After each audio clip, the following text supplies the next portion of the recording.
3 meses en la escuela de Juan, tercera semana, cuarto día. Lea Juan capítulo 6, versículo 1 al 15.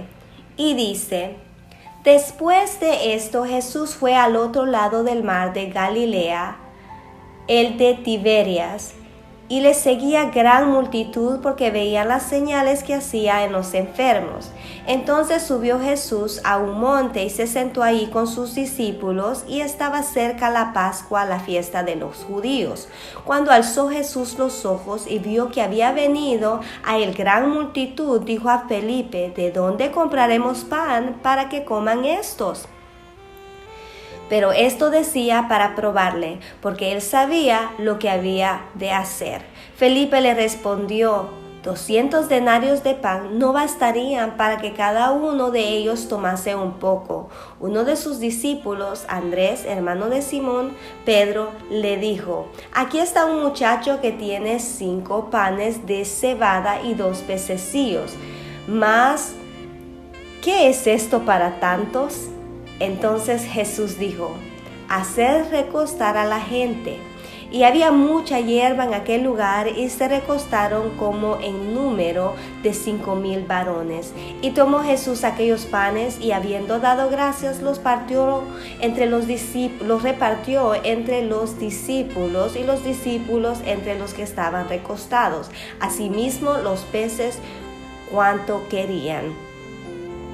Y cuando se hubieron saciado, dijo a sus discípulos: Recoged los pedazos que sobraron, para que no se pierda nada. Recogieron pues y llenaron 12 cestas de pedazos que de los 5 panes de cebada sobraron a los que habían comido. Aquellos hombres entonces, viendo la señal que Jesús había hecho, dijeron: Este verdaderamente es el profeta que había de venir al mundo. Pero entendiendo Jesús que iban a venir para apoderarse de él y hacerle rey, volvió a retirarse al monte él solo. Veamos. El acontecimiento que se cuenta aquí tiene lugar en la orilla occidental del mar de Galilea, pues es allí donde estaba la ciudad de Tiberias. Jesús, sin embargo, no está en Tiberias, sino en algún otro lugar de ese lado del lago. La historia es conocida, sobre todo por cuántas versiones de ella se encuentran en los otros evangelios. Según Juan cuenta los acontecimientos, Jesús fue con sus discípulos a un lugar apartado, en la cumbre de un monte. De pronto, sin embargo, al levantar la vista, vio que era grande la multitud, que enterada que él estaba allí, había venido al mismo monte. Es interesante notar que la primera preocupación de Jesús al ver la multitud es que no tienen que comer. Más adelante en el mismo pasaje veremos que hay razones por las cuales no le conviene andar en medio de tales multitudes, pero por lo pronto, dejando a un lado tales razones, lo primero que Jesús hace es ocuparse de que tengan de comer. Es por ello que la pregunta a Felipe: ¿con qué van a comer o a comprar pan para tanta gente? Como en varios otros lugares de su evangelio, Juan nos dice que Jesús no preguntó esto porque no supiera la respuesta, sino más bien para probar a Felipe. Este no sabe qué respuesta responder. 200 denarios no alcanzarán, y 200 denarios eran el sueldo aproximado de un obrero por 10 meses de trabajo.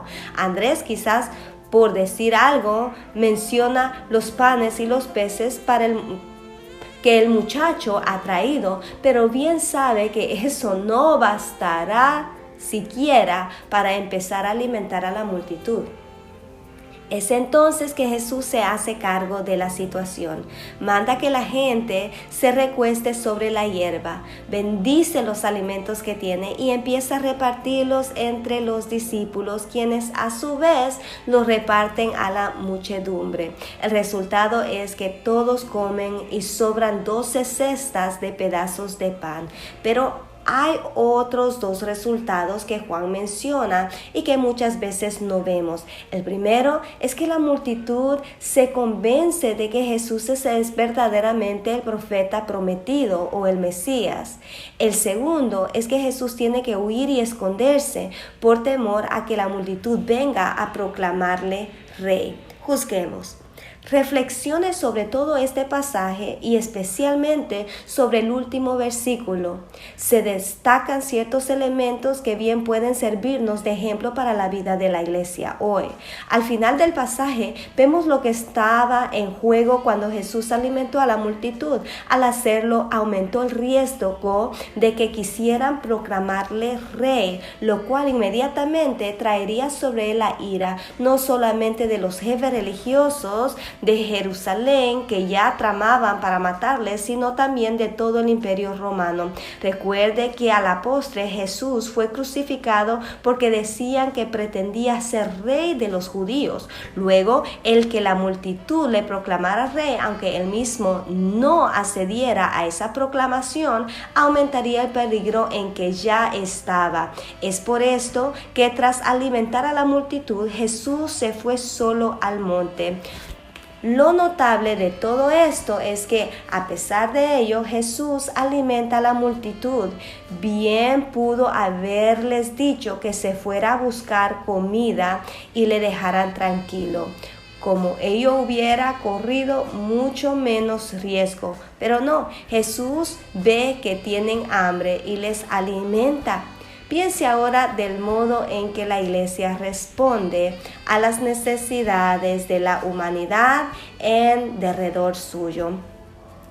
Con demasiada frecuencia, cuando vemos una necesidad en el barrio, en lugar de preguntarnos cómo podemos responder a esa necesidad, lo primero que nos preguntamos es cómo afectará a la iglesia la acción que tomemos. Si, por ejemplo, vemos que los jóvenes pasan las tardes desocupados sin otra cosa que hacer que buscarse problemas y pensamos en la posibilidad de tener un programa para ellos en el salón social de la iglesia, lo primero que nos preguntamos no es cuánto bien podremos hacer con tal programa, sino cuántos daños pueden hacernos esos jóvenes si les damos entrada a nuestro edificio.